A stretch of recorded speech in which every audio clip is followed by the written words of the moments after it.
Hey, hey, hey, welcome. Welcome to the Electric Car Hangout. Hope everyone's having a good night.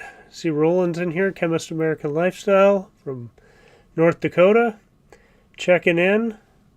They might still have sunshine up there. I'm not sure how soon the sun goes down up there, but welcome. Quite a bit of stuff has happened this week, and so this month, and wanted to jump on and talk about it. First big thing is obviously this morning, GM, Stellantis, Mercedes, a couple other places have decided that they are going to join together and make a charging network, which sounds and has been portrayed in some media outlets as being a challenge to Tesla. And I think that's kind of funny on a couple different fronts. Tesla said in a lot of areas that really they don't want to have to do these things, but they need to because, it's the next step of the business. They need to have that done. Obviously, if they hadn't built out their supercharger network, they wouldn't be as popular as they are. So that was key to their success so far. But I would guess if you would ask Elon back then, would you like someone else to build out a network so you don't have to? I'm sure they would have said yes. So this is great news. The more charging, the better.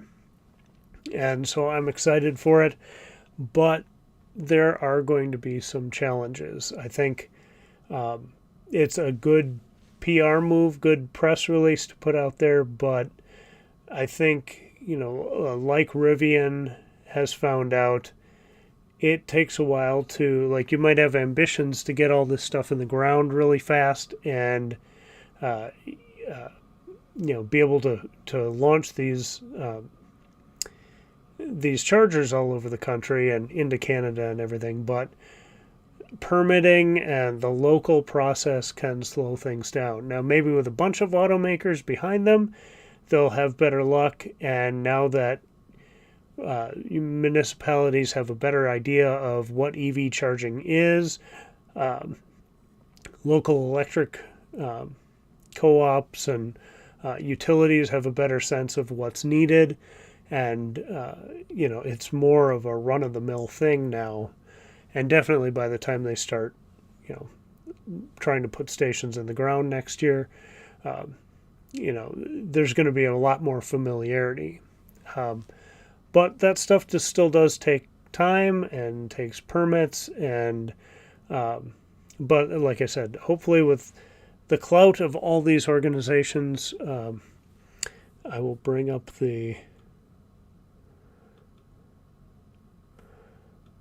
this graphic here to show you that it is,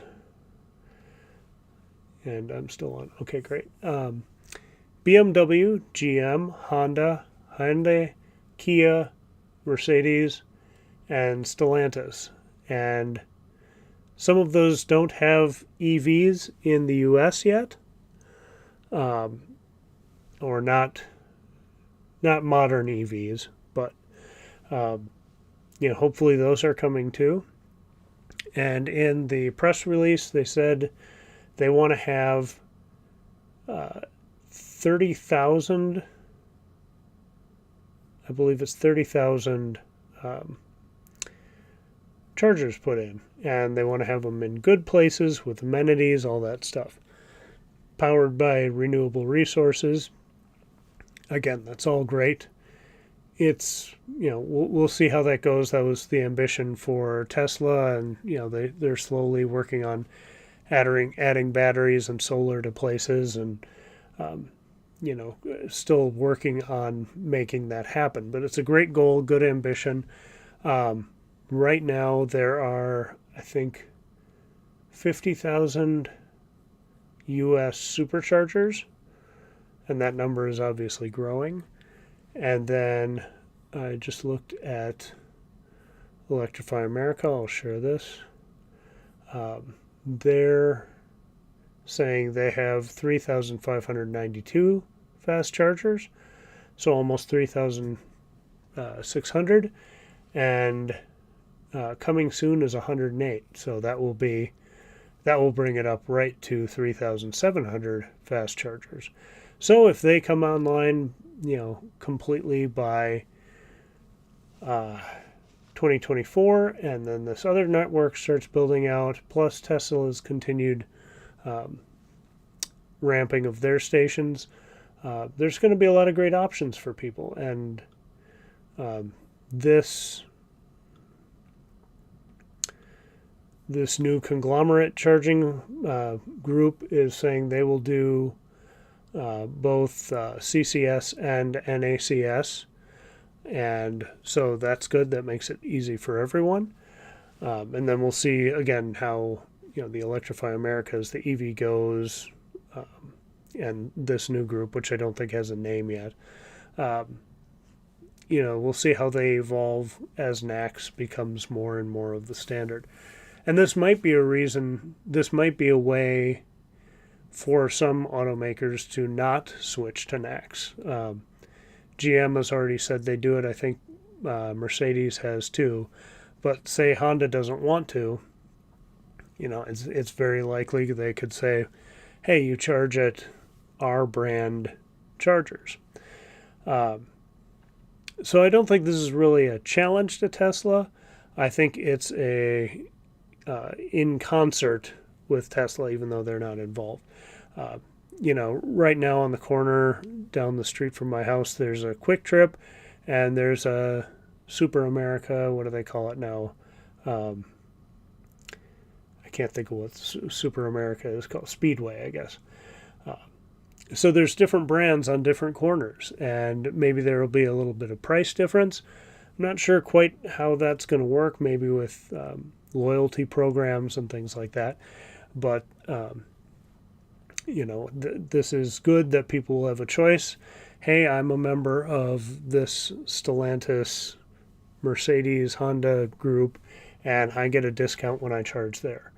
And or maybe people would have multiple accounts, but that's just the way of the world. So it's going to be interesting to see how these roll out, when they roll out, what kind of amenities they will have around them. If they're just saying, hey, we'll put it in a gas station parking lot or whatever, that's one thing. But the way they described it is it would be a little more like some of those charging hubs they have in Europe that actually have amenities built around, or built within the charging perimeter. So it's a cool idea. It'll be cool to see it roll out. If and when and where is all yet to be determined, but it's exciting news, and I think it just gives people more options. And since it'll have both connectors, Tesla people will be able to use it. They also, I think, mentioned the NEVI funding, that they will meet all those requirements and actually meet all those requirements and surpass them. Of course, that's what press releases are for, is talking about stuff like that. But I think it's pretty cool. Let me know what you think in the chat if you've seen that. Some great resources so far that are out on this. There's a lot of articles that I looked through that just kind of rehash the basics, kind of like I just did, but don't really add any context. And Mach-E vlog, Patrick did a really good kind of walk through what this might mean. How does it compare to other things? That was really good, and so he just put that out today. Tom Malogny on State of Charge also did a video just kind of reading through it and talking about what it might mean from his perspective. So those are two other good resources to check out if you're interested. But I thought it was cool, and the more charging options, the better. Even if it's very, like, say I'm a Tesla owner and I'm not signed up for their program, which you can probably do online in like 5 minutes if you're suddenly needing to use their charger and it's 20 cents more a kilowatt hour. You can probably sign up right there and then get an account and then get that discount. I'm guessing like you could do that with Electrify America, or I think EVgo as well. So that should be pretty easy to do in a pinch if you're not signed up. If you have internet access, which if you're near a charger you probably do, that you would be able to do that and get on their member rate or whatever. It'll be interesting to see if any of them have you carry a balance. I'm not quite sure how that'll work, but that's all, again, 2024, 2025 coming. We'll see. We'll learn more as this moves forward. But I thought overall a good positive for the EV industry, and nice to see other automakers that don't seem to be moving quickly on getting their cars here, at least kind of planting a flag in the ground of we are making progress on part of the overall process of bringing more EVs online and making it easier for EV buyers. So again, let me know what you think in the chat, if that's working. Right now I just see Roland's message, but we could just not have enough people on yet, so that's fine. Quick second.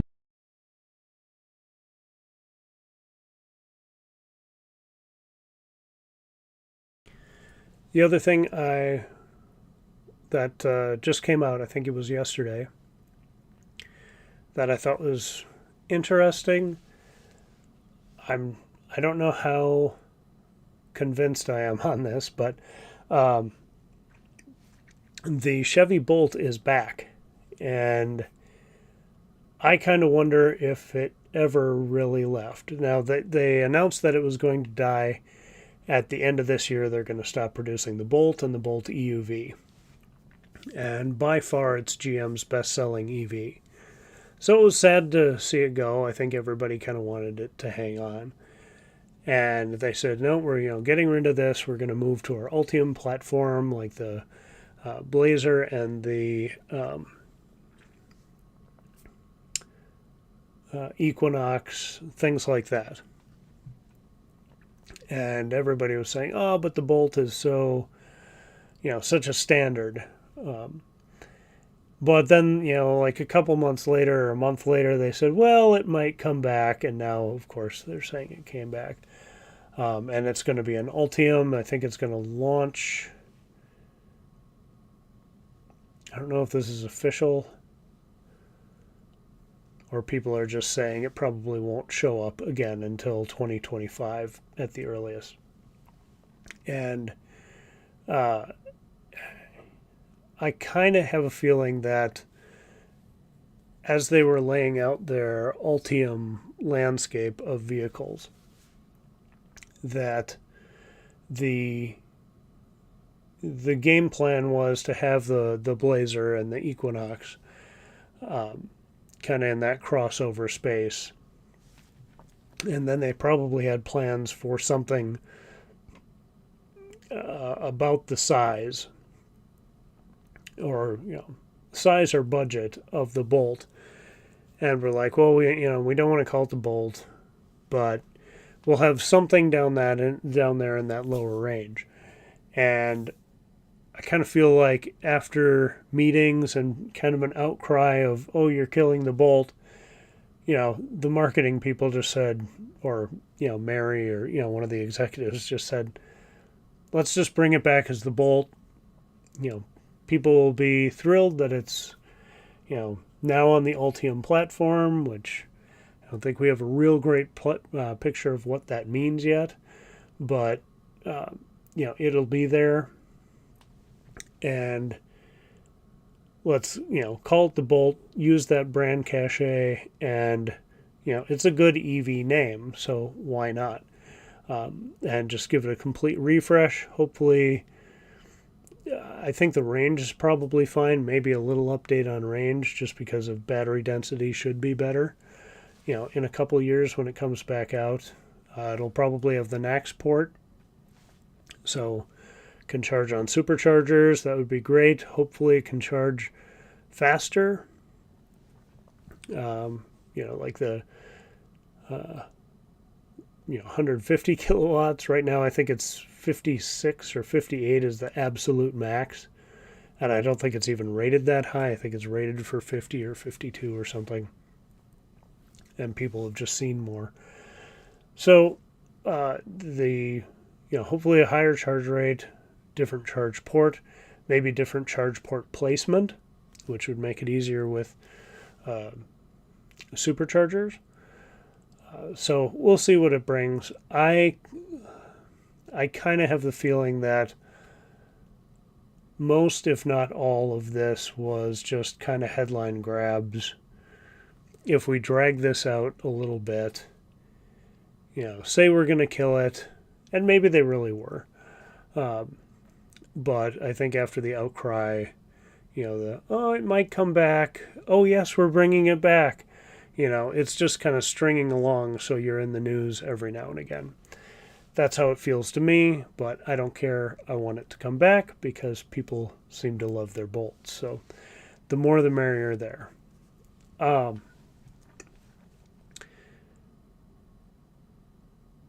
And, this kind of goes to some of the gamesmanship that goes on between the car companies and headline grabbing and things like that. Tesla does it, Ford does it, GM, at least I think, is doing it to some degree. And about a month and a half ago, Jim Farley was out, kind of, touting the benefits and the greatness of the Ford Lightning, and kind of poo-pooing the Cybertruck, saying it's not a real work truck, it's a toy for nerds and people who just want to look cool, whatever. And a lot of people were like, oh no, how could he say such a thing? And I'm like, well, he's the CEO of that other company. He's going to, promote his products and downplay other products. That's just part of the game. And some of the other comments that he's made have, kind of been digs at Tesla or, little side-handed things. But on the other hand, Tesla has used the F-150 as a benchmark for the Cybertruck. Did that towing, test thing of, kind of dragging it backwards. So kind of benchmarking and kind of poking fun at Ford too, which, the way I think they've gone about it, both companies, has been pretty good. It's good-natured ribbing the competition.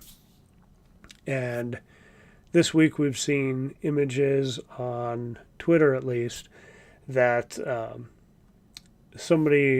Tesla, but somebody at Tesla had the idea to wrap one of the testing Cybertrucks as if it were an F-150. Now, not with the Ford branding on it, but it's clearly what it's meant to look like. And so there were some spy shots in a garage where you could kind of see it being wrapped, and then now people have seen it out on the road. And I think it's really funny. Some people are like, oh, the F-150 is living rent-free in Tesla's head. And it's like, no, I think it's just, hey, wouldn't this be funny? Let's do it. We're camouflaging the other Cybertrucks that are rolling around. Let's throw this on for a joke. Again, just to get people talking. And it's clearly working. So I think it's all in good fun, and it will be interesting as these things come out. Hopefully by the end of the year. They said, probably the end of Q3. Now they're saying by the end of the year. So again, it might have another slight delay, but we'll see what happens. I'm a little afraid that in the goal to make it,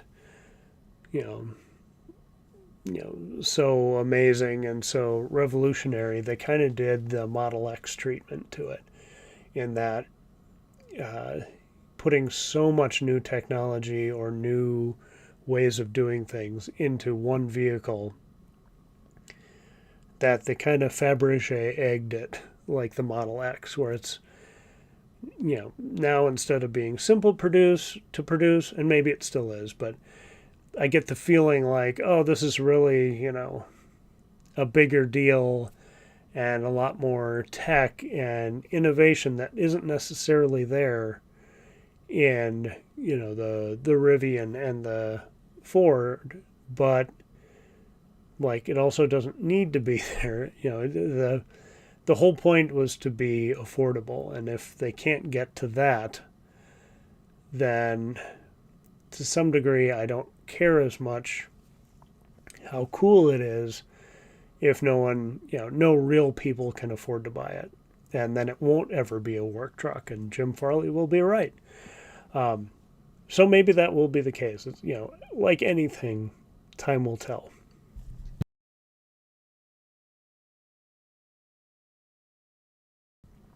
But I'm excited to see where, when it comes out, what it has to offer, and, what we can expect, how it does measure up, 4 years later. Does it even measure up to the Lightning or the Rivian R1T? Or, is it just like, well, these were great ideas 4 years ago, but they can't compete anymore? So we'll find out. It's going to be a very interesting rest of the year, for sure. But I'm excited about it. I don't know if people are commenting. My board is saying, again, just still that first comment. So if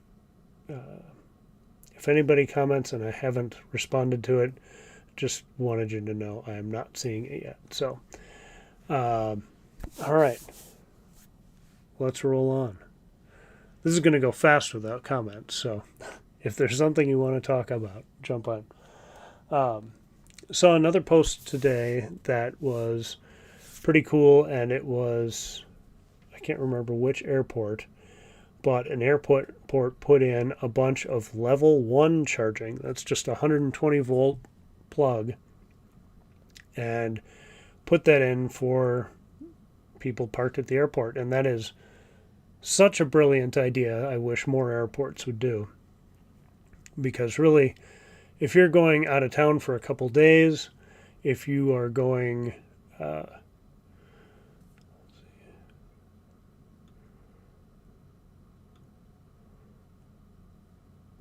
okay, sorry if I glitched there. I just changed a setting quick to see if it would do anything. But in airport charging, if you're going out of town for 5 days, you don't need a fast charger, and you don't need level 2 charging that's going to charge you up overnight. There's no point to that. Then you're just taking up a space where somebody else could be using it. But if you're going for a work trip or a vacation and you're going to be gone 3 days, 5 days, 10 days, 10 days is even too long for level 1 unless you have like a Hummer or something like that. But being able to just trickle charge that whole time, and then even if it's cold, you'll still, like in Minneapolis, like you would still be gaining just a tiny bit. It would keep your battery warm, and you'd be gaining a tiny bit over multiple days. And that's just what travelers need. It's probably way less expensive for the airport, too, to just put in a bunch of those plugs. So I think it's a complete, a perfect solution for airport charging. So let me know your thoughts. Are there any reasons why you think why a level 2 would be necessary in that situation?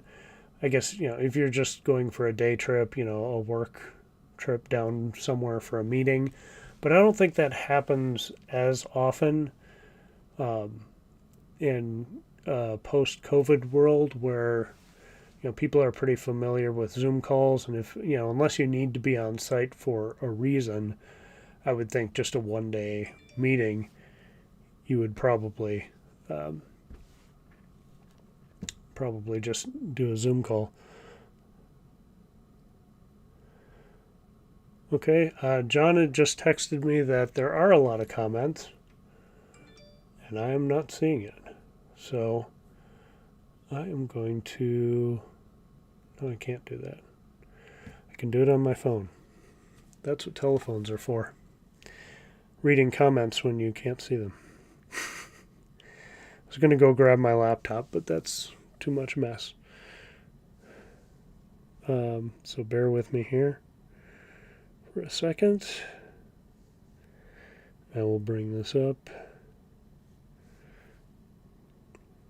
Thrill as he looks... Oh.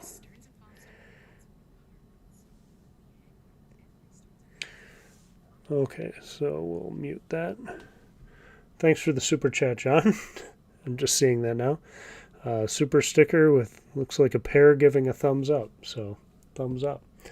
I would, if I could see it here in the software, I would put it up on screen.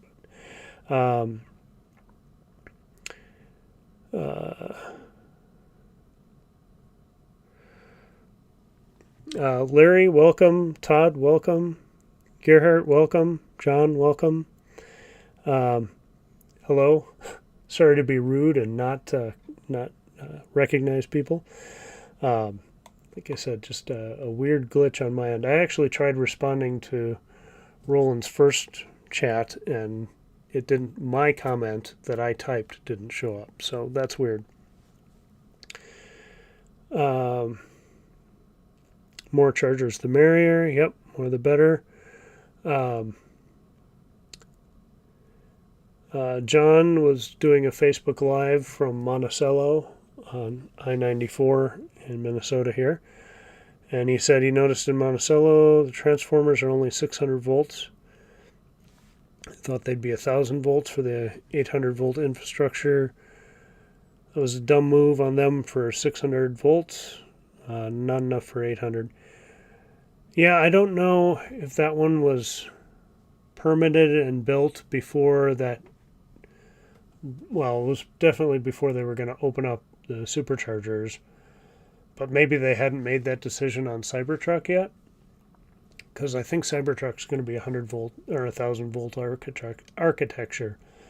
So I'm not quite sure how that's going to play out, but we will see. I'm just going to set this here.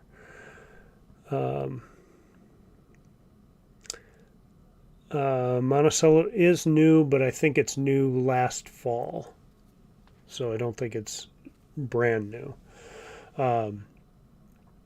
Larry says, I did find it excuse me, I tried to mute there, but you may have caught part of the cough. Larry says, I find it odd they announced the joint venture without giving it a name.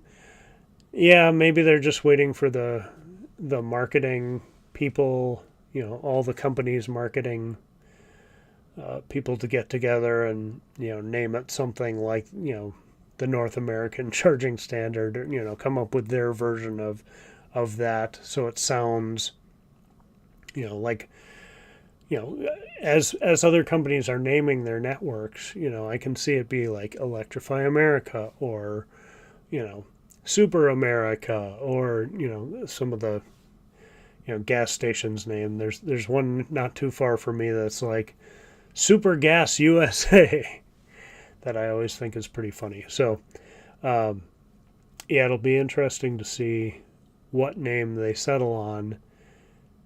And I wonder if there's a reason why they wanted to get this out. Maybe another company is about to make another announcement. Maybe something between VW and Electrify America, or, there could be something going on there, and they want to get ahead of it by saying, hey, there's going to be this other network. Again, companies are trying to grab headlines from each other. So, and going back to that, I forgot to mention that after the first Cybertruck was produced in Texas, they had that photo. The next Monday, Ford lowered their prices. Now, maybe they were planning on doing that anyway, but Ford has done a lot of things since they've been getting into the EV world with the Lightning and things, where they kind of do these little headline grabs. We told you it was going to be this many miles. Well, voila, now it's this many miles. So I can see as, part of their strategy as Cybertruck hits milestones, and this could be, this is all just conjecture, obviously, but, as Cybertruck makes milestones and gets headlines, they might have a series of these little things in their back pocket to, okay, the next day or the same day, we're going to announce this, and then we're going to announce that, and keep the Lightning always kind of in the mix as Cybertruck it rolls out. That would be a good marketing strategy. So I can see them doing that, or continuing to do that.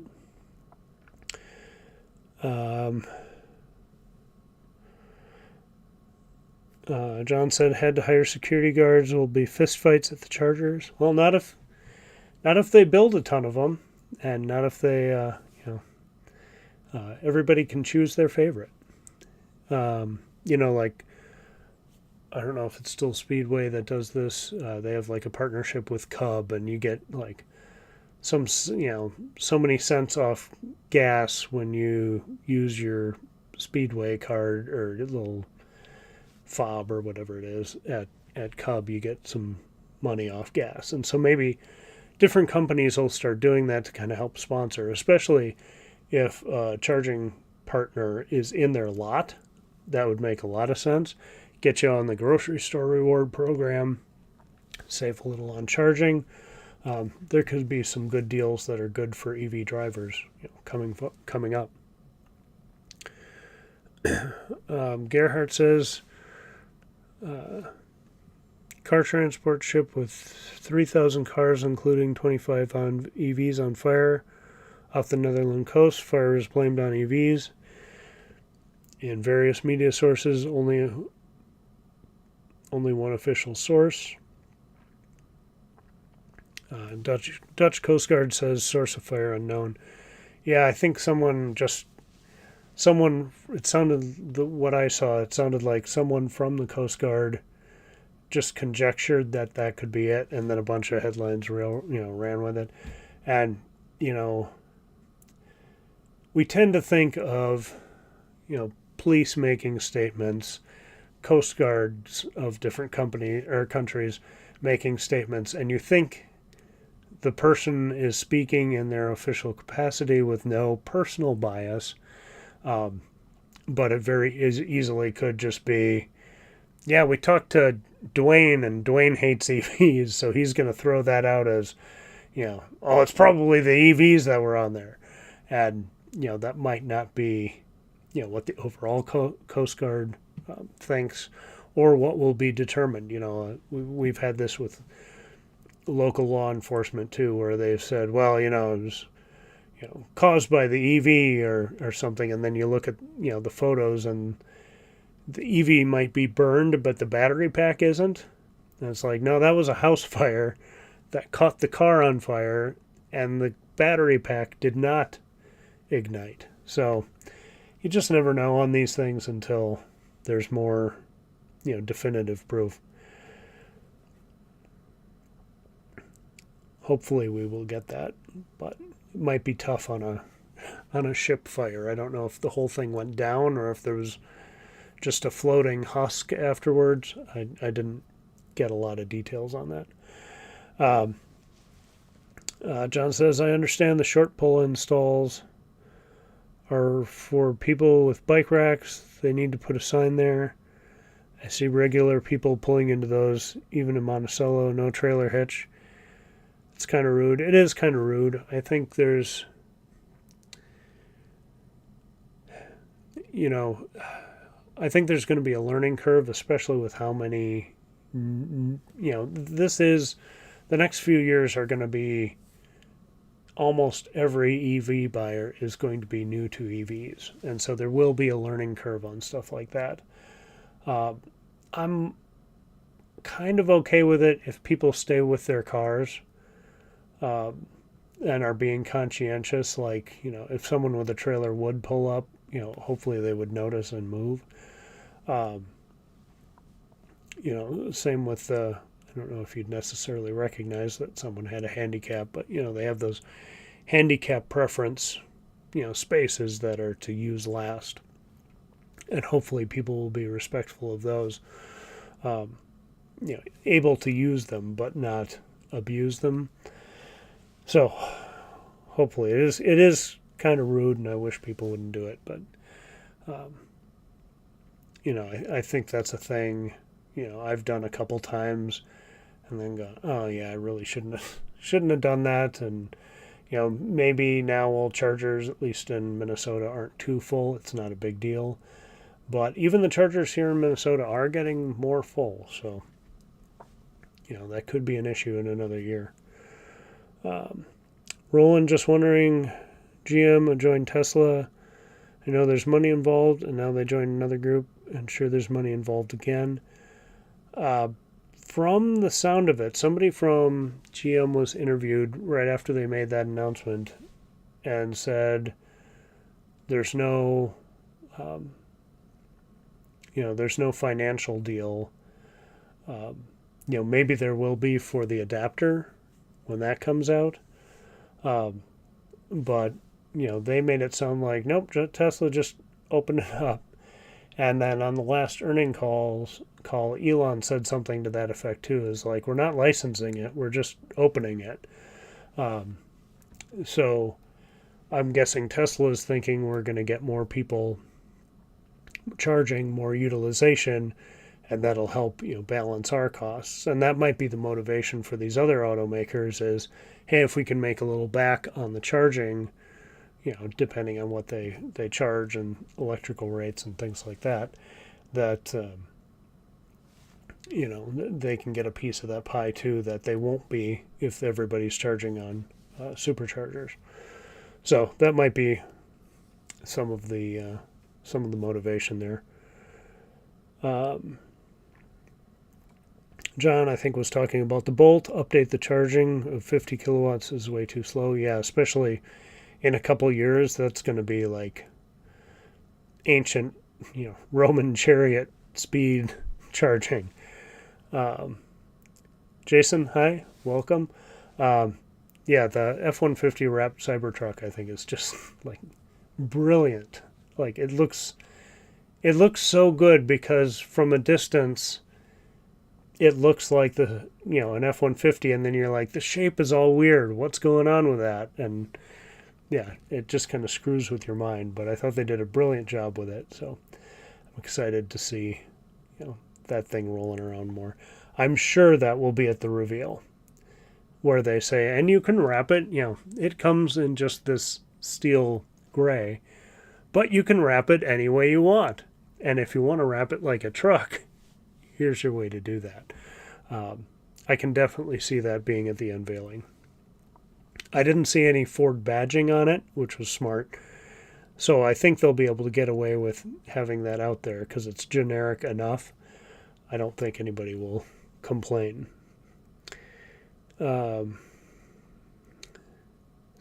doesn't look like an F-150. Yeah, that wrap, though, really messes with your mind. $5,000 to wrap a vehicle. Yeah, it was about, I think it was a little over $5,000 to wrap my Model Y with PPF. But Cybertruck is, well, it's a lot bigger, but it's got a lot of straight edges, so you would think it would be easier to wrap. Todd says, yes, the Cybertruck wrap looks awesome. Larry says they should call the network Got Watts. I like that. It's kind of funny. John says, if I was in the market for a new EV, I'd wait till the first of the year, $7,500 off the hood. Yeah, that will make things a lot easier for people. And I think I need to check that. I'm not sure if that requires you to have that tax liability or if just everybody gets it. I kind of hope everybody gets it. That might, I don't know. I need to do more thinking about that, but it makes sense to me that everybody gets it and you just, save that money.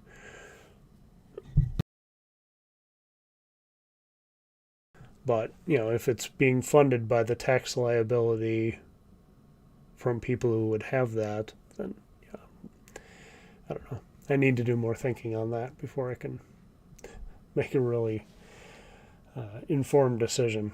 But, yes, assuming you have the tax liability if you need it, getting that money right off at the beginning makes a lot more sense. And you'll probably, they're shutting down parts of the factories for Tesla. And they said on the earnings call that it was for factory upgrades. I think, that probably means design refreshes or, the Highland refresh for the Model 3.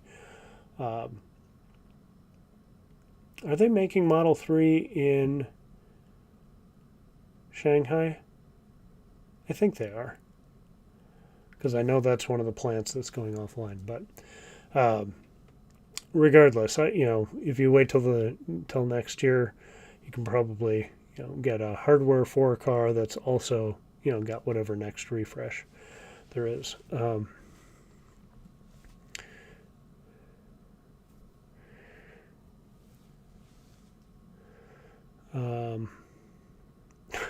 Todd wants it to be called or better than EA. Yeah, that's going to be interesting how the other networks are affected. EA, I think, is already, there's a lot of pressure for them to upgrade their reliability. Hopefully that's in the works in the back end. They have had troubles with, I've heard some of it's with the heat, but even the stations here in Minnesota, when we met EV Dave a few weeks ago, all the stations were rated to like 48 kilowatts or something like that. And so he pulled up with his Rivian plugged in and 48 kilowatts. And, we hung out for a long time in the parking lot, then went to lunch, then came back, and he had enough to get on his way. But, that was, enough time for a good long meetup with lots of people for him to get a good charge. And even then, I don't think he was full. So, yeah, hopefully they can get those. It sounds like some modules or something in there are overheating, or like one of them is, or, maybe they both would. So they cycle, work on this one for a while, then work on that one for a while. I don't know. The structure of how those stations are built is beyond my scope of knowledge. But, yeah, charging just has to work. And if EA wants to keep up, now with more outside pressure, and more people switching to NACS, presumably to use the superchargers, assuming they can get working with all the, the Lucids and the Hyundais, the Ioniq 5s and EV6s and things like that. Assuming they can sort that part out, that puts even more pressure on EA and EVgo. EVgo to me, and maybe it's just because there's only one here, but EVgo seems to be a lot more niche than Electrify America. I could be way off on that. If you're from a different part of the country, that might not be your experience at all. But at least here, there's a couple more EA stations than there are EVgo. And actually, speaking of EA, just before I got on, I saw somebody post from Jamestown, North Dakota, that there's, I believe, an 8-stall EA station being built, and I don't think it's running yet, but everything looks about ready to go, and it's apparently near the superchargers in that mall parking lot. Like the Buffalo Mall. I'm not sure, but regardless, that would be great if they're actually getting North Dakota covered. Presumably, they would be doing the same in South Dakota. I think it's Wall was getting an EA station. I don't know if that's come online. I think it has, but I haven't been out there in a while.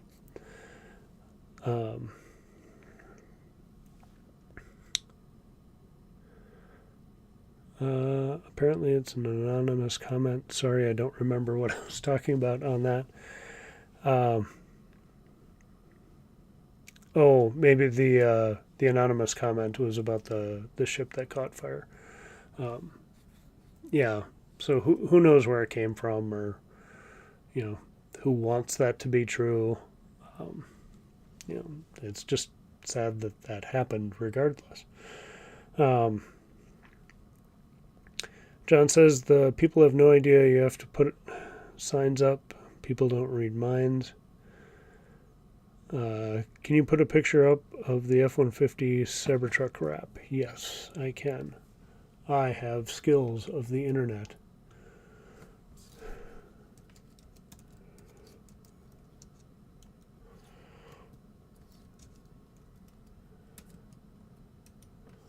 We'll try to see. Let's see if this comes up with the.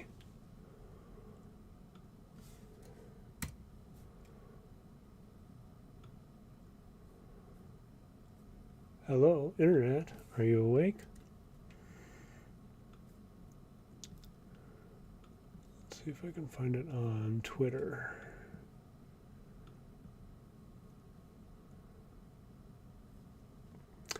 Thrill as I search Google.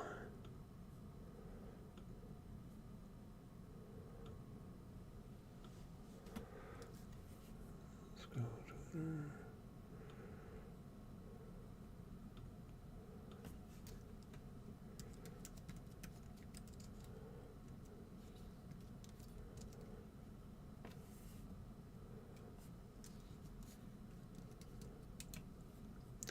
Do. Okay, so here is, I will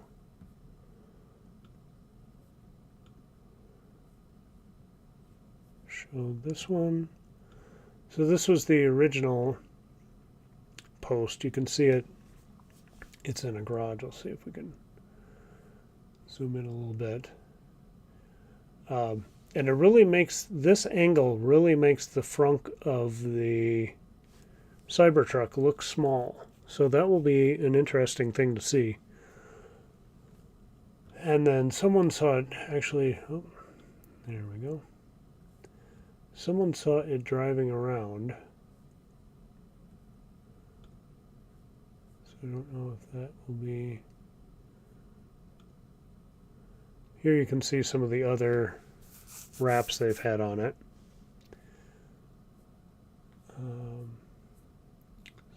Let's go.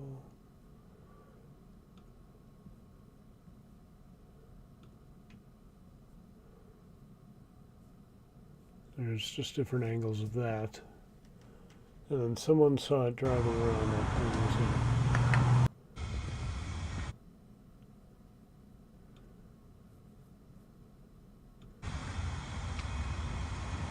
You know, from a distance, it kind of looks like an F-150.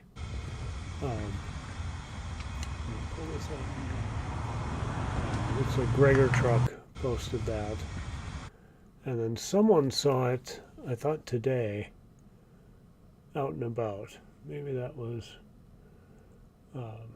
Brian Sullivan posted this, where you can kind of get a better look at it, at least the backside. But you can see, you know, they took the Ford branding off back here and, you know, made it a little more general, more generic. So that was probably good from a legal standpoint. I don't think there are other... Yeah, that's it. So, so that's pretty cool. You know, again, I kind of like that good-natured, poking fun at each other kind of thing. So, pretty cool. Electrify America with raising their rates to watch Tom's video. The $4 pass price is going to $7. Yeah, I saw that. I haven't seen Tom's video, but I saw the story. And it's interesting on one hand, you know, if a little more revenue helps them up their reliability, it's definitely worth it. I don't know if, you know, right now I think if you were to do a pretty big charge on Electrify America, it would be worth it to, you know, if you're going to do that like once a month, it makes sense if you're just going to charge there once a month to do the pass plan, because you're going to save more than $4. Now, I don't know if you'd save more than $7, especially with the new pricing.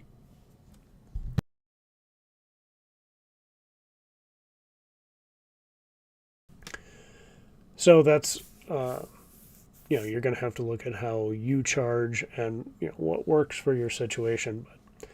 But it's, yeah, I think it's one good thing about their change is they're going to start charging idle fees.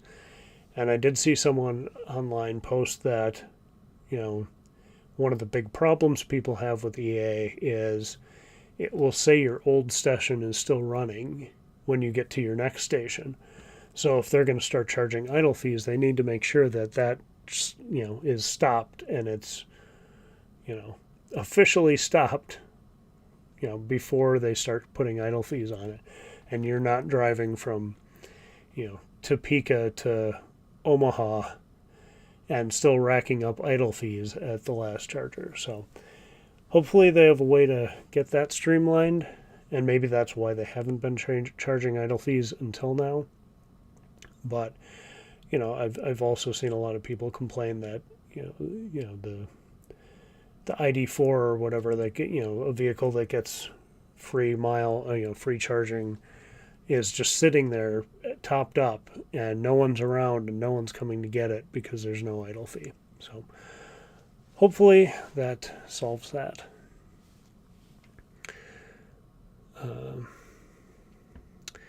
If Twitter's going to X, are we going to have to change your app? I don't know. Just as I brought Twitter up to show you that, I noticed that the X logo is up in the corner.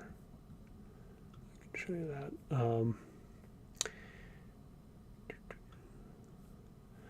that.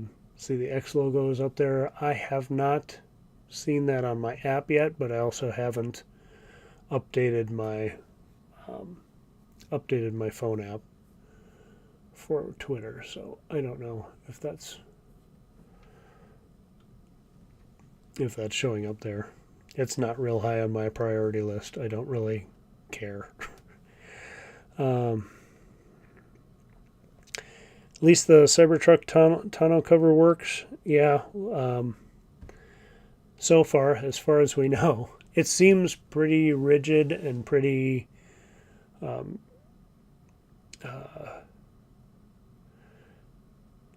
pretty mechanical as it's going up and down. So maybe that just means it's really beefy, and the tracks or whatever is running it is good and powerful. Hopefully, like on the Jay Leno's garage, Elon got up and stood on it, and that to me says production Cybertrucks, you should be able to stand on that thing. So it'll be interesting to see if, like, after that, the engineers were just like, what have you done? Why would you do that? And maybe, that was bent. Hopefully not. Hopefully they can take some weight up there. I don't know what a standard tonneau cover can take. I know on some trucks I've been able to put my daughter up there, but that was a couple of years ago. And she's very light, so I don't know. That's going to be pretty interesting to see how that all shakes out.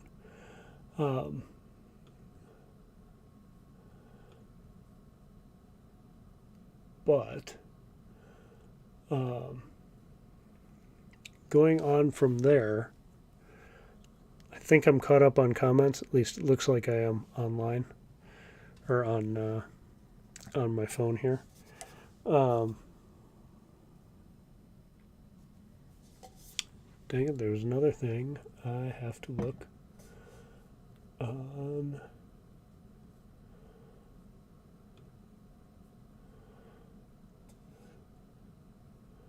Oh, battery recycling. That's the other big thing I wanted to talk about, because there's something that has been circulating that I want to share. I'm sorry I don't have this prepped right now, but I'm going to shrink this and put it on here. So, someone I know on Facebook likes to post stuff, and it like I can almost feel him like seeing if I'll respond and trying to get me going on EV stuff. So here is the comment: when you're told mining coal is bad, but mining copper, lithium, cobalt, and nickel is good, you know you're being conned. And of course, that's everything about EVs is it's just a big con. It's all government control. And, the man is trying to push you down and take your sweet, sweet gas. It's, the whole environment thing is a sham, even though the world is burning right now. We don't have anything to do with it, so we shouldn't even try to do anything about it. So, my first response to this, I don't respond on Facebook because it's such a cesspool that's going to convince no one, and just, like I said, they're just kind of trolling for comments so they can, just regurgitate the crap they've heard. Um, so, so I guess in the chat, if you're here, um, let me know how you would respond to this. I'm going to take a quick drink here.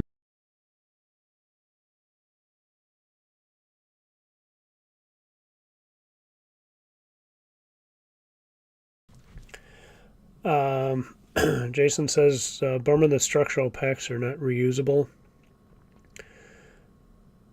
Yeah, that is a bummer. I was impressed though with if you heard the earnings call that the question came up is doing the castings a good idea for repairability, and they were saying, well, a standard vehicle is welded and glued and all these parts, and you got to drill all that out, and they were saying that you can just basically pull the pull the top and bottom off, undo the casting, and put a new casting in, and I would guess you'd just melt down that casting again and use it as recycled aluminum or steel, whatever it is. I think it's aluminum. So on that front, I was pretty impressed that it seems like you shouldn't be able to repair it, and really you can't, but you can swap it out pretty fast. So I don't know from an insurance standpoint, what the cost, speed, downtime is. They were saying they could do it pretty fast. But I do wonder, is that if you're on Tesla's insurance, they're going to do it and do it fast? Or if you're on whatever other personal insurance, if they're going to foot the bill for that. So that was a surprising answer. But yeah, it was. I wonder if the structural battery, they're just thinking we're just, as the batteries come out, we're just going to shred them and recycle the materials. Now that JB is back on the board, after kind of investing in and working with, obviously he's still involved with Redwood Materials. I wonder if they've just decided, from that experience and experience with other packs, that it's just, it's faster to manufacture them as a structural piece, and recycling is faster than paying someone to meticulously tear it apart, swap out a module, meticulously seal it back down, and then you got to worry if it was sealed down, sealed up right again.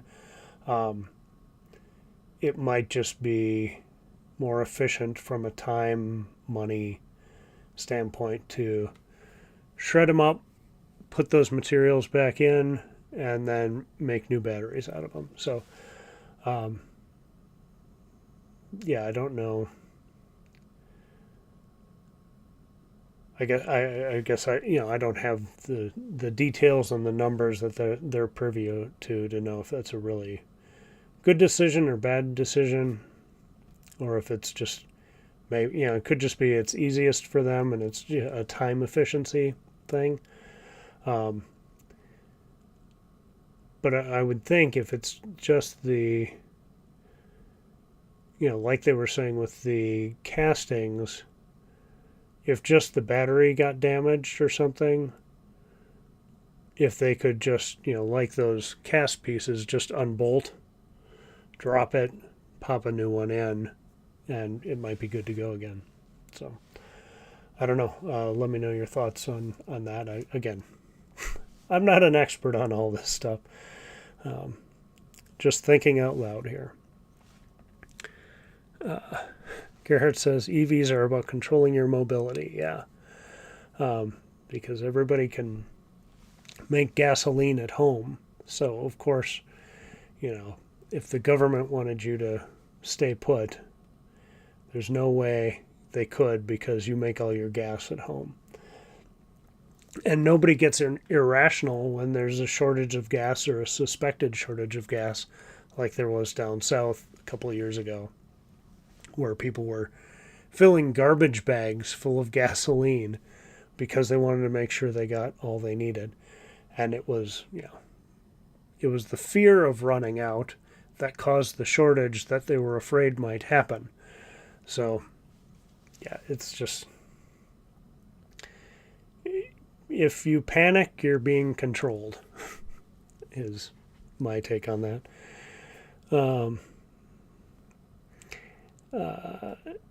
John says, first of all, copper is used in wire and piping, and nickel is used in steel. Should we stop making steel and copper piping? Yeah. So that was, basically my gut reaction. I've seen this posted a couple places lately because, when memes like this pop up, memes like, I can't do that. My brain doesn't work backwards. Or maybe it does. You be the judge. But, when memes pop up like this, you see it, in this format. I saw it in a different format on Twitter, another format on Facebook too, and they might change one word, but it's just these Comic Sans-y fonts, and like like the little emoji, like, oh, I just wonder what, and I'm wondering, how much can you recycle coal? Like, at the beginning of your statement, mining coal is bad, even though that generates some electricity, a lot of electricity. But mining coal is bad.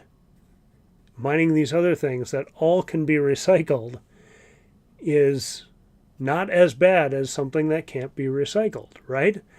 And so there's redwood materials. Again, it's kind of my go-to, just because I trust JB and the things he says as about batteries, because he's been pretty right so far. And they're actually trying to partner with other people. I'm not showing you this, sorry. They have a Recycle With Us program where, on that, where you can actually collect battery materials and of other e-waste, and get a bin to put it in your at your Audi dealer, put all that stuff in there, and they'll recycle that stuff, because there aren't enough car batteries yet to make it super efficient from their standpoint. But if they can get this other stuff, they can recycle cobalt and copper and nickel and all sorts of things. So again, if people are curious about that, definitely reading up on redwood materials and their processes, and how they plan to grow battery recycling as they move forward. And here we can see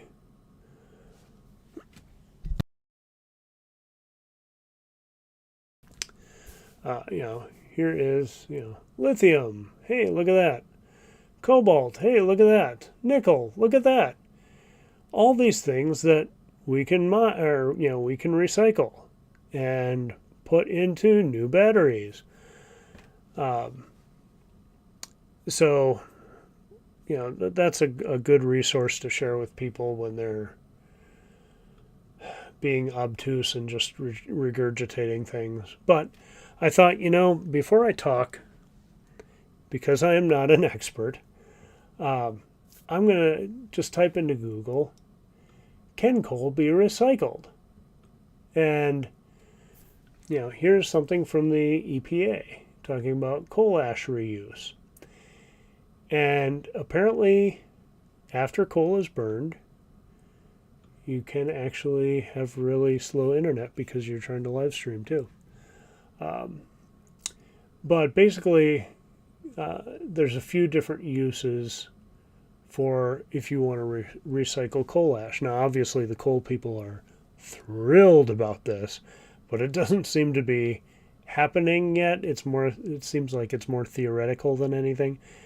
But you can apparently use coal ash in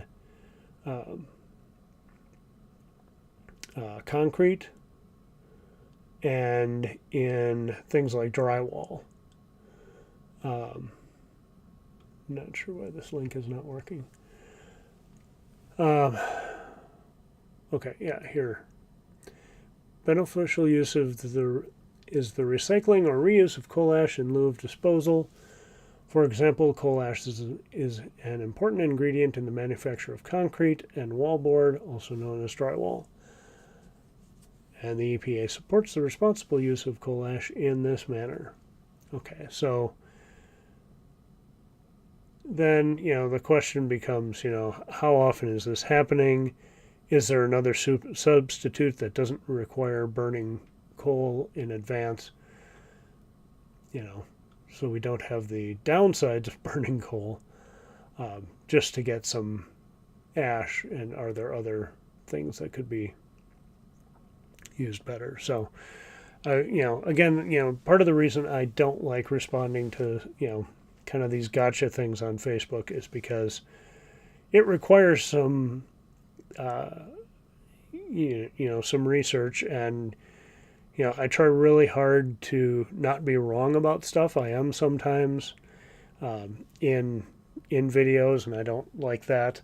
Kind of the reason I took so long to get that last video out about the cost of charging is I really wanted to double check the numbers and make it, I wanted to do all of the back end stuff correctly, so that first of all, I didn't have you having to see all of those numbers and go through all that stuff, just because it would have been boring and made a much longer video. But I wanted to be dead sure if someone comes at me about, this is a lie, this, it's not really this, it's that.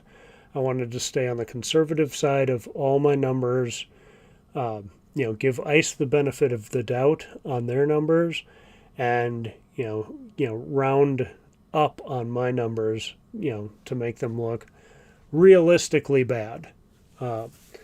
So if there was any dispute or any, I could show my work and say, hey, this is how I've been conservative in my estimations and numbers I'm sharing. So, but that's another reason to not fly off the handle and just start spewing stuff, because my gut reaction was, well, you can't recycle coal, and then someone would send me this link of well, actually, you can recycle some of the coal ash, and it's okay, but does that benefit outweigh the pollution? Well, there's carbon capture, okay, but it's not installed anywhere yet, and you can end up in these endless cycles of arguments. But yeah, all of that stuff can be recycled and put into the next battery and the next battery, and then eventually you don't need to mine nearly as much. If the whole world's vehicle fleet were EVs, you'd need to do very little mining to maintain once you have the recycle rate. Once the recycle rate is evened up. So some people are just dead set on not being convinced, and they're going to be the last to change over, and they're going to be kicking and screaming the whole way. But right now, people can't produce EVs fast enough, so we need some people who want to be laggards, and maybe they're the people who in 2030 will still be buying their first EV.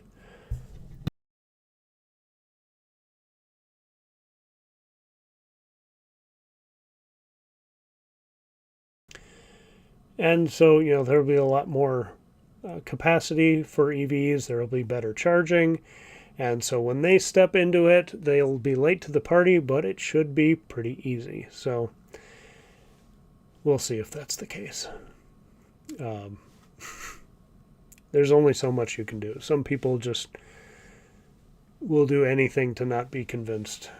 And even if they never drive out of town, or like one of the things I was talking about in my last video was, if you drive 1,000 miles in a day, well, I've done that a few times. I know my brother has. Some of it I've done with him.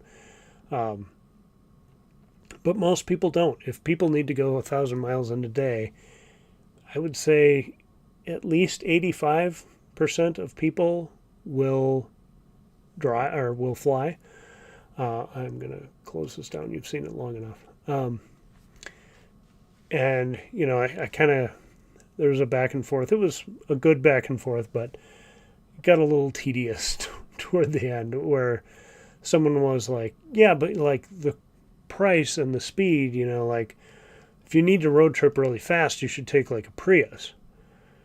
And I'm like, yeah, the Prius is great for that. It's cheap. It can go, way better than 30 miles a gallon. It's like 30 miles a gallon in the dead of winter in bad conditions. Maybe not the best vehicle to drive in bad conditions, from my experience, but their comment was something to the effect of like if me and my buddies want to go to a concert in LA and we're leaving from San Francisco or from Seattle, it's going to take X more hours to do that. And if we took the Prius, we'd, save some money and have more time to party before and after the concert. I'm like, yep, if you need to do that, like, take the Prius, enjoy yourselves. Cool. I said, I would personally take my Model Y. But if there was a family emergency, like medical emergency, where I needed to cross the country as quick as possible, and not, for some reason I couldn't fly, I don't know what, I don't know how that would align, but let's say it happened, yeah, the Prius would be the choice, because fewer stops, good fuel economy, and it does the job. But that doesn't happen to people very often. And again, if, I said, really I would fly in that case, but let's say I had to drive it, take the Prius. And, the comeback was, well, if you're traveling with your family, it's really expensive if you have to fly. It's like, well, yeah, but, in everything you do, there are trade-offs. If you need to cross the country in 5 hours, no vehicle's going to do it, but a plane will. And if it's important enough to bring your family, you'll find a way to do it. I don't know if the airlines still do this, but there are bereavement rates for those who really want to get into the weeds. At least there used to be pre-COVID. You could get a discount, by, if you're attending a funeral, there's I'm not sure I can't remember how much it is off. I know I got that. My grandmother passed away when I was in college. And so we did get a bereavement rate. That was in the 90s, so take that with a grain of salt. But I would imagine something like that is still in place. Let's see. Roland says, update on my door handle. So he was debating last month whether he should just fix his own door handle or get it done, I believe. I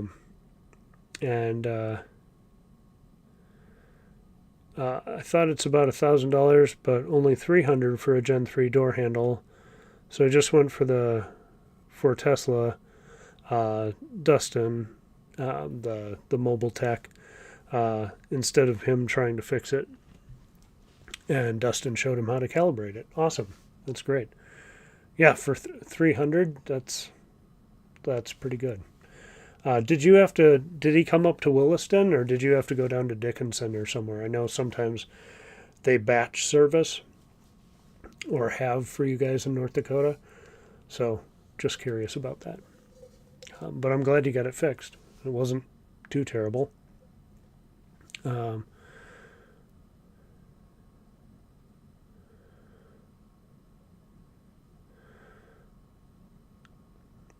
and ice cars are using the most rarest, expensive element, rhodium. I'm not familiar with that, but um, yeah, I mean, there's a lot of bad chemicals in gas cars, and cobalt in the exhaust system, or is it cobalt in the exhaust system?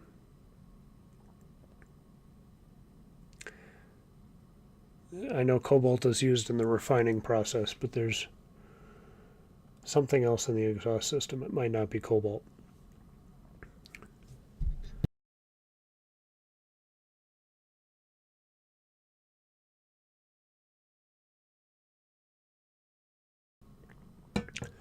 Um, Gerhardt says, I get told all the time that I can't have an EV because I live in the country. Charging infrastructure is too far from me. And his reply is, I have no interest in public charging 100 kilometers or closer to our house. Yeah, people just can't fathom being able to charge at your house for cheap, for very cheap. Um, the we've done a few road trips that are out kind of to the boondocks to show, like, well, I got out here. How did I do it? I'm in an EV. And I always try to point out, like, but if you live here and can charge at your house, it doesn't matter that there's not a charger in the next town or 2 towns over. If there's one within your range in winter, then you're good to go. Like, if you're, well, like, Wilmer hopefully will come online. I don't know what's taking that one so long. But if you're in Wilmer, Minnesota, which is kind of south central Minnesota, if you need to get to the cities, yeah, you might need to run up to Clearwater on your way into the cities, and it might be, a little bit out of your way, but you're also going up to the interstate where driving is faster. But you can easily get to Clearwater because you live in Wilmer, and if you can charge at home, then it's very simple. So, there's so much of that that's just, people can't wrap their heads around until they actually drive it. I've talked to my wife about this. I haven't done it yet because I'm trying to, think of the best way to approach this. But there are a couple people who are, I wouldn't say they're EV skeptics at all, but people who don't think they can switch yet in my life. And I kind of want to, and some of that is cost related, and, I never want to assume someone can afford something they can't, or, just say, oh, you'll save so much in gas, it doesn't matter, because, still have to make that payment. And, even for us, sometimes the Model Y payment is like, oh man, this is brutal. But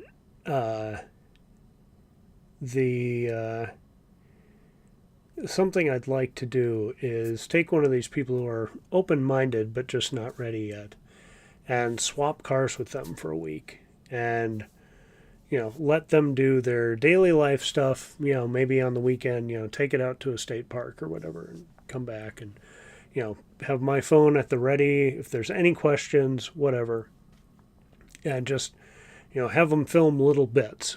I think this would make a fantastic video or video series of the good, the bad, the concerns, and then just do a quick wrap-up interview at the end, and see, how was it kind of just being thrown into it.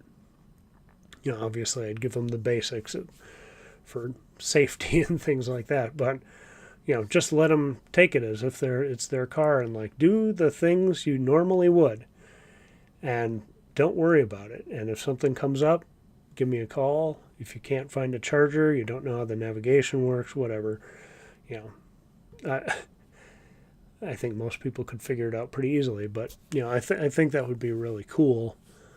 Um, you know, there's an element of it that I don't really care for, that I gotta, you know, find a way around. Is it like, here, have this shiny toy for a week, and then yoink, wasn't that fun? Well, never again.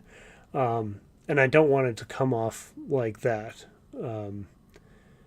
More of just like giving people the opportunity to get a sense of how different their life would be with an EV without having to make that plunge. Because I think that's what stops a lot of people is, you know, I'm just not ready. I don't understand enough about it, and I don't have the time or the energy. You know, I'm raising a family, whatever. Like, just give me what I'm familiar with. Like, why do I have to do another new thing? You know, I totally understand that. You know, there are tons of times I'm in that headspace. So, you know, I'd like to share it with some of those people so there's no pressure. And it's more than just a test drive. It's actually like live with it for a week and then let's talk about it afterward. And they might say, I hate it. I'm never going to switch. Or maybe in 5 years when there's solid state batteries, whatever. And, you know, just, you know, see what people think. So just throwing that out there as I'm giving you my video ideas, I guess is why I'm saying that.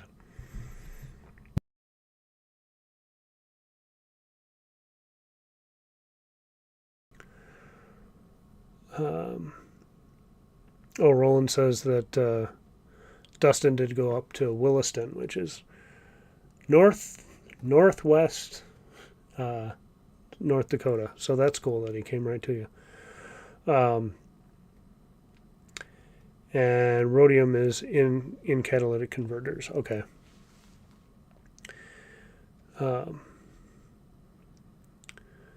Toby, hello. Toby asks, how hard on the battery to go from a heated garage into the cold weather in the Midwest, commuting to and from work, traveling 75 miles per day?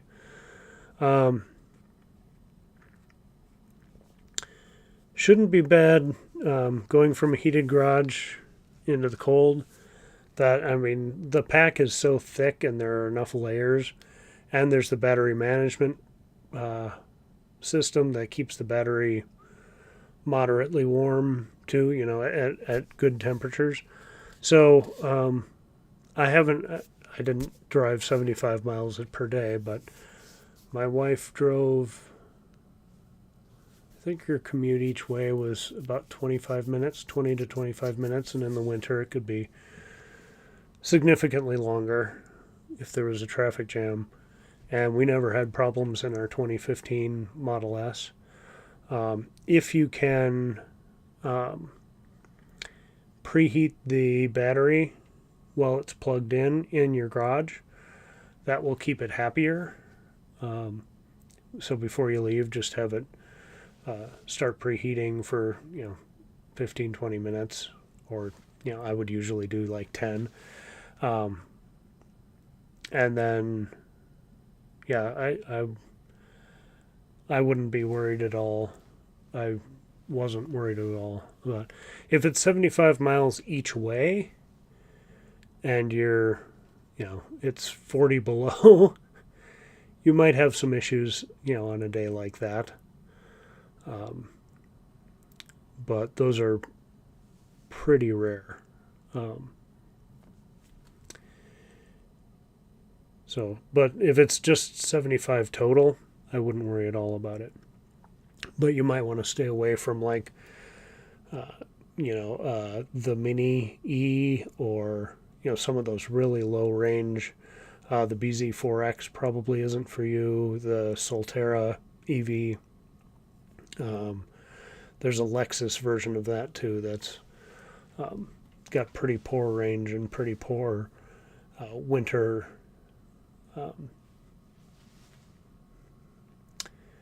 They're not built for winter, basically.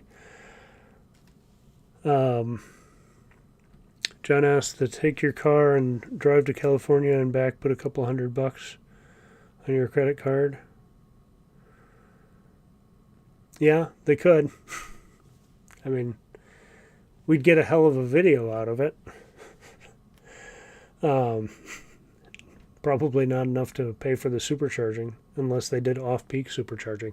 That was another thing that was really interesting about doing the charging video, or the cost and charging speed video last week, was taking a good look at the off-peak charging time, because I never really do that for superchargers, because it's like, I'm going to get there when I get there. It doesn't really, like, I'm going to pay whatever the cost is at the time.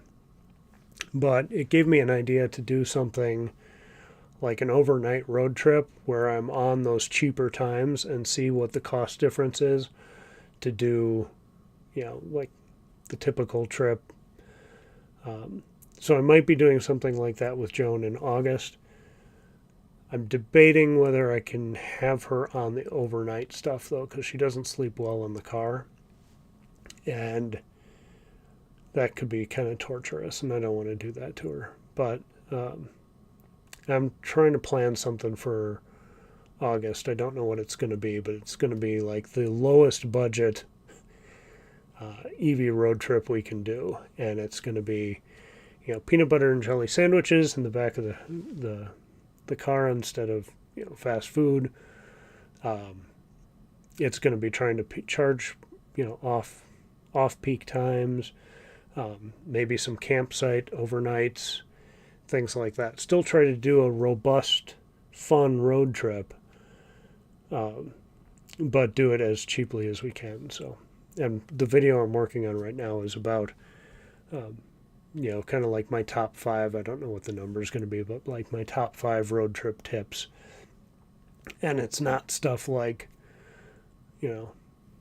check your tire pressure before you leave, or, it's not going to be the obvious stuff. It's going to be some other, kind of, there will be a couple obvious ones, but, it's going to be some stuff that like we've specifically done in our trips that I think will help people. That was a big tangent. Let's see. We're lucky we live in a house with a garage. Pull in the garage and plug in like you plug your cell phone in. Yeah. I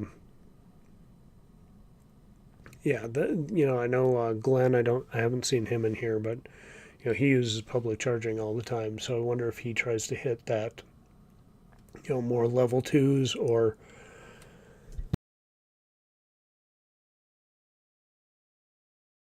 superchargers at those off-peak times, because he doesn't have the home charging.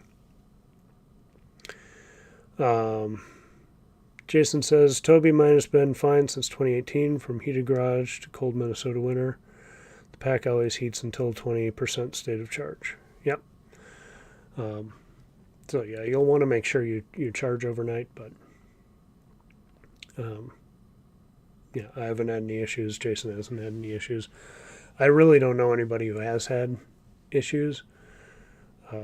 Again, unless you're driving a car that's really not built for winter stuff. And I would suggest, I've heard a couple things online recently that there might be some dealers who are not necessarily telling the full story about some of the vehicles, like the Toyota BZ4X, saying, oh yeah, it's a great winter car.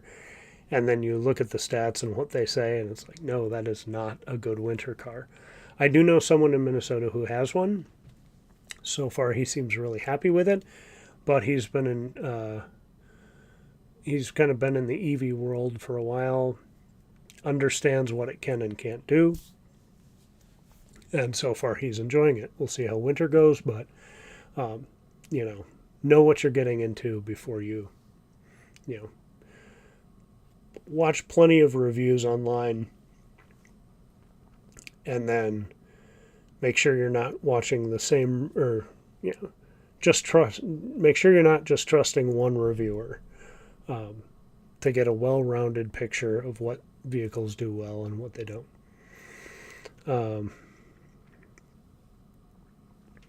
Garrett says, what people tell me until cars can go 1,000 miles or kilometers on a charge. I think that's about 600 miles. They can't buy one. And I asked, when was the last time you went 1,000 kilometers without stopping? Yeah.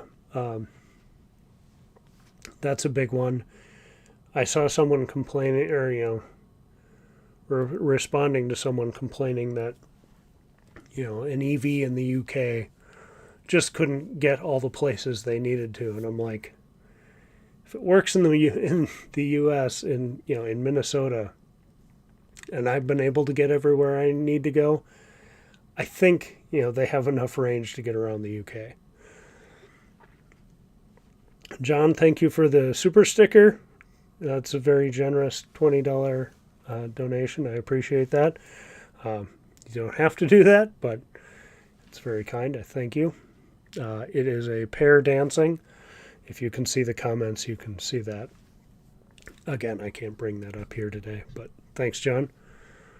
$20 of snack money. Now that road trip doesn't have to be as cheap as it was going to be. Awesome. Thank you. Joan will appreciate that. Fruit snacks and all that kind of jazz. Thank you.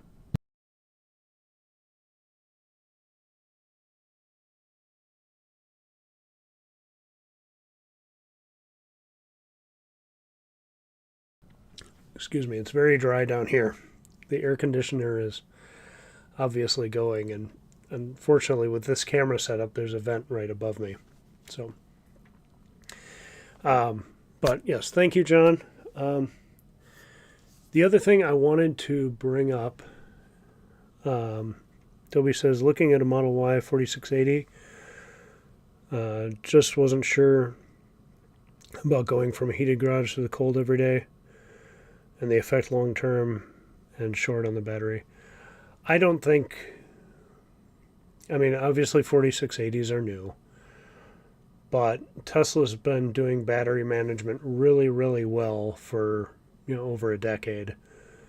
I can't imagine there would be any issues. If the older vehicles did well, like my 26 model, my 2015 Model S, Jason's older cars, since 2018, I think you're going to be fine. And those are a little lower range, but they seem to be pretty efficient. I've been following Brandon Flash's videos as he's been road tripping from North Carolina up to South Carolina up to Minnesota and back. And obviously this is the summer, the temperatures are high, but unless he's really hammering it for speed, it seems like it's pretty efficient. And efficiency and good battery management should, treat you well. So, let me see if I can find this. I'm just going to sing at you while you look at my nose. Sorry about that. Also, I apologize for the video where I whispered at you a few weeks ago. It was a early morning vibe, and I just wanted to go with it. But hope that was funny and not creepy.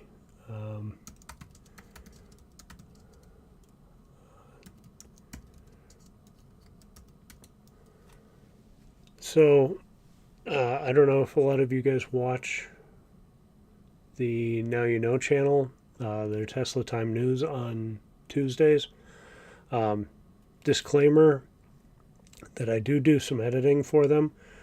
I don't always agree with their takes, but they do pay me to edit some of the stories. So just putting that out there, I'm going to plug one of their things because I think it's really good. I did not edit it. but it's a topic that I've wanted covered well for a really long time, and it is just not loading.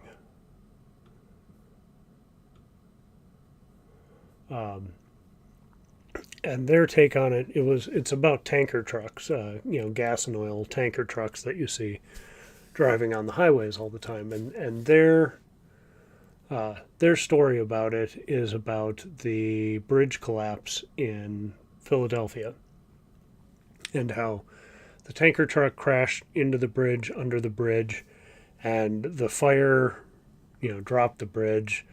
It's a miracle how fast they got it back up and running, and that was really cool.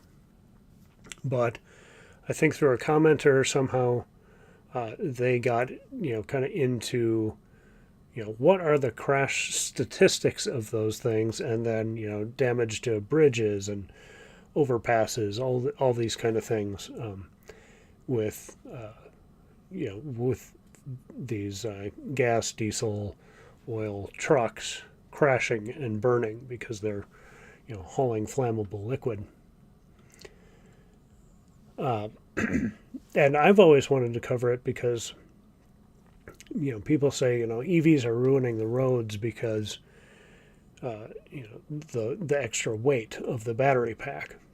And, my thought process, and I haven't had time to actually research the difference in weights and things, but kind of the tack I wanted to take on it was, okay, for every EV you take or you put on the road, you eliminate part of, or maybe one of, depending on your time frame, how you figure it.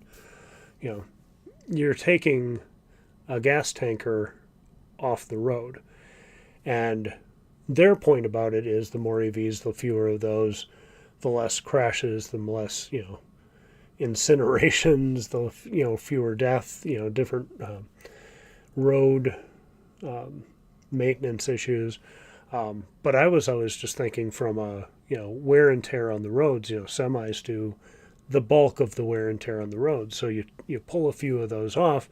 Yeah, the EVs weigh way more, but cumulatively we're taking more weight off the roads by getting more semis off the roads. That's been my thought. But they just did a video about this, and it's on their Clips channel. So if you don't want to watch the whole show, I think it's Now You Know Clips on YouTube. I'll put a link to this and Mach-E vlog and Tom Malogny's their coverage of the new charging conglomerate, I guess. I'll put links to all these after we're done here. So if you want to check those out, you can. But I thought it was a really great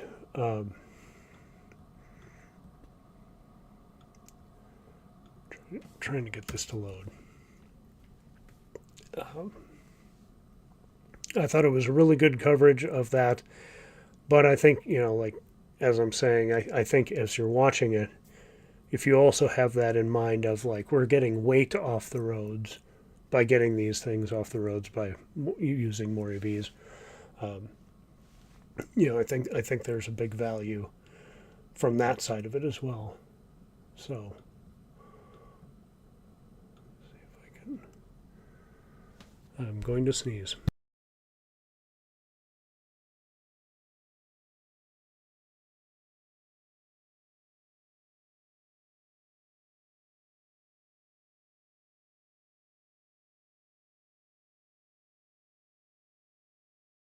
All right, sorry about that. I guess I didn't sneeze. I'm going to show you my second screen here.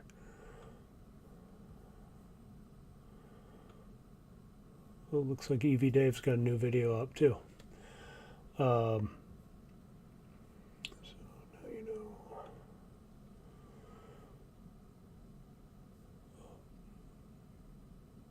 I want the Clips channel.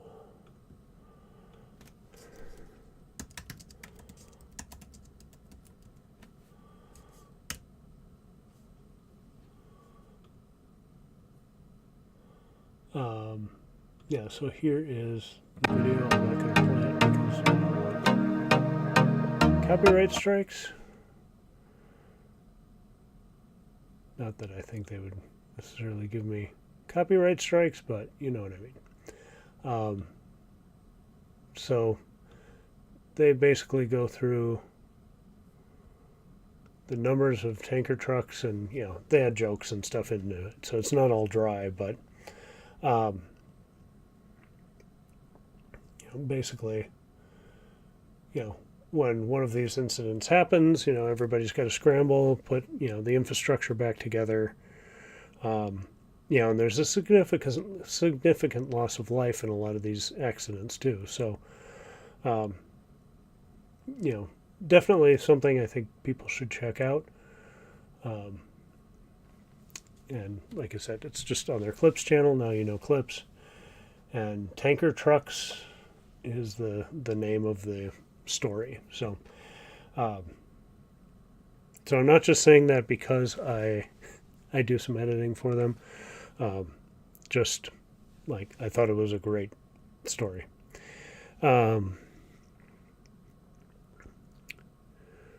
See, John says still 81 degrees outside, and my air conditioning has been running on it all day. Yeah, mine's been going too. I did see something from our electric company saying, hey, don't just completely turn off your AC and then, when it gets hot in the day, just crank it. Because it's really hard on the units and really hard on their system, so it's better to leave it, at a pretty good level, and then, maybe drop the temps down in the hottest of the day if you can, but it's just better to leave it going and not be going from very low states to very high. So just parroting that out. Roland says there's also a new Model S owner in Williston, North Dakota, and I got 20. Oh, nice. He got the referral, so he got 20,000 merch points.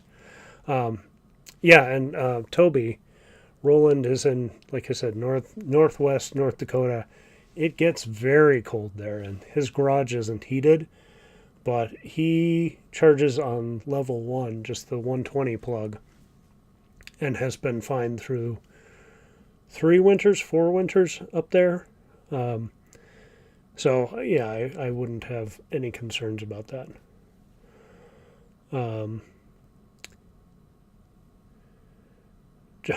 John says, apparently I don't see any red marks around your neck anymore. If you haven't seen my last video, we did a bit where I said EV charging could take up to an hour, and my wife was choking me, and you said 28 minutes or 18 to 23 minutes. So it was nice that she was such a good sport for that. It was a lot of fun. She's always very self-conscious about being on camera, and I totally get it, but I've done this long enough where I just know I look like an idiot, and I've come to accept it. And I just appreciate you guys tuning in to watch a complete idiot talk about nonsense, but hopefully it's slightly enjoyable. Hey Aaron, welcome. Hope all is well with you. John says, how about the destruction of the bridge? What did that cost to get fixed? I don't know. I can't remember. I was following it until it reopened, and then I just kind of was like, wow, that was amazing, super fast. And then I have kind of forgot about it. I think they just, in a couple weeks, 2 or 3 weeks, they opened up a couple lanes, enough to get, some flow through there. And then I think they're doing a more, permanent build, on the other side, and then they'll probably shore up the side that's open as well. But again, I haven't followed it super close. They're like the Terminator with the truck driver that just walks away from the fire. Yeah, I'd be a very cautious driver if I was driving one of those things.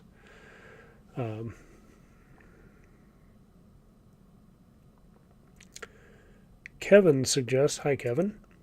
Kevin suggests maybe you could take Joan to Storybook Land in Aberdeen, South Dakota. and highlight the need for DC fast charge options there. That sounds like a cool idea. I don't know anything about Storybook Land.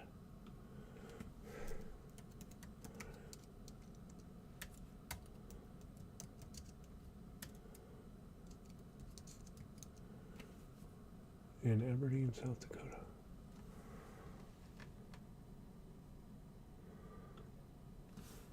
My search ability is kind of slow right now since I'm live streaming, but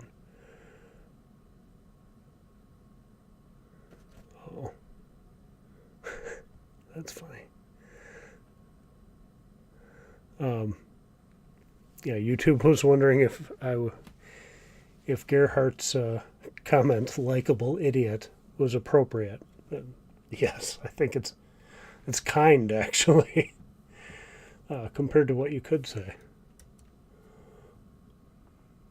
I'm not getting Storybook Land to come up here.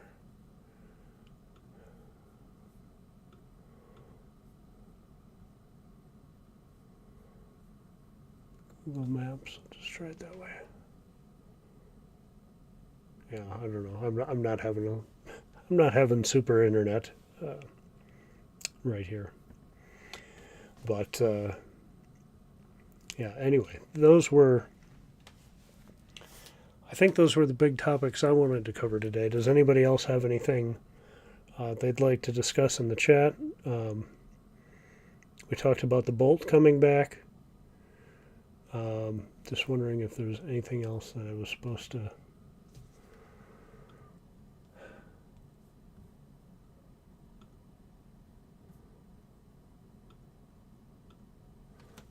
I'll try Storybook Land one more time here. If anybody else has anything, again, put it in the comments now, and I'll get to it before we leave.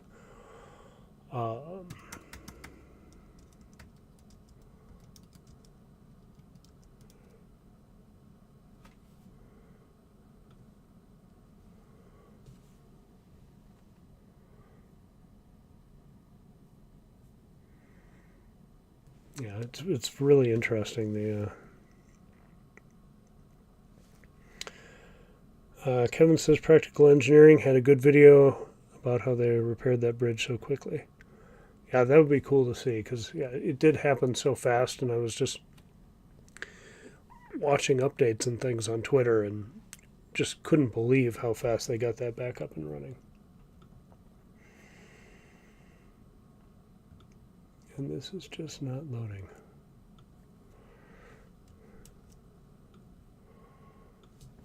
Try this.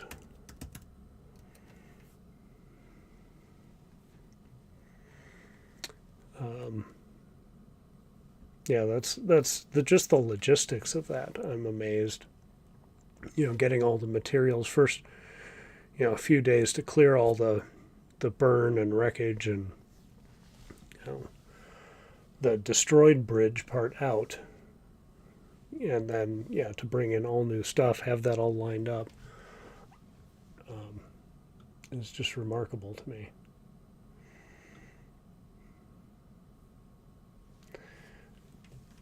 Yeah, my Safari is not playing nice here, so. But I appreciate the tip for Storybook Land. That is a cool idea, because I was thinking like North or South Dakota again. Do we do something?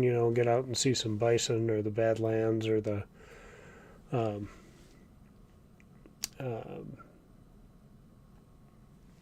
Teddy Roosevelt National Park again. That's so beautiful. And hit the Dinosaur Museum in Dickinson, and apparently there's something in Bismarck too. I can't think of the name of. There's a new science center or something that's been recommended to me. I have to go back and look through some messages to find out what that is, but that's supposed to be something that's really cool too. But yeah, hitting a place that needs charging and kind of highlighting that would be great. So I will definitely look into that. So thank you, Kevin. If nobody else has anything, I think we will sign off. We're almost at 2 hours here. I did want to say we have my next video coming out. I was going to try to get it out tomorrow, but it's not happening. There's going to be some, like I said, my top 5 or top 7, whatever, road trip tips, and it's going to be ways to save money, just different, kind of some habits we've picked up that are pretty useful. And then, of course, because of my North Dakota and Montana experiences, a plug kit for the tire will be a bonus item on my list, to make sure people know about that and how cheap they are and how useful they can be. So with that, I think I'm going to sign off. And so thank you everyone for joining. Sorry we had a glitch with the messages today. I don't know why that is. Might need to update the live streaming software here, but that's for me to figure out on the back end. Hope you all have a wonderful evening. If you're in some of these heavy heat zones, stay cool, drink water, all that kind of stuff.